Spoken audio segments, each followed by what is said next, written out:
కనుక ప్రేమ స్వరూపులారా, embodiments of love. ఈ ప్రేమనే I. This very love is ఈ I. ప్రేమనే లేకపోయినా మానవుడే లేడు.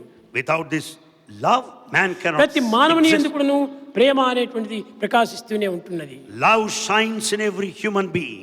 ఈ ప్రకాశించేటువంటి ప్రేమతత్వమే I. The shining love in everyone is I. Current ఉండినప్పుడే బల్బులన్నీ వెలుగుతూ ఉన్నాయి. When there's current, the light bulbs burn. కరెంటే లేకపోతే ఏ bulb వెలగదు. When there's no current supply, చేతులు no పని lights చేస్తున్నాయి, would burn.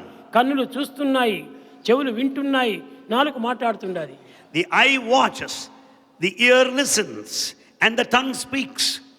ఇవన్నింటికి ఐ అనేటువంటి ఒక కరెంట్ ఉండటం చేతనే ఇవన్నీ పని చేస్తున్నాయి. Behind the functioning of all these senses, there is inner flow of the current eye. నీవు చూసేది కన్నులు కాదు, It's not the eye that sees. కన్ను ద్వారా నీవు చూస్తున్నావే కానీ కన్నుల్లో ఉన్నటువంటి ప్రకాశమే దైవత్వం. You watch through the eyes, but in reality, there is light within. కన్నులు మూసుకో, ఏది కనిపించదు. When once you close your eyes, you don't see any. కనుకనే ఈ ప్రకాశము కన్నుల లోపల కనిపించాది. So this light is within the eye.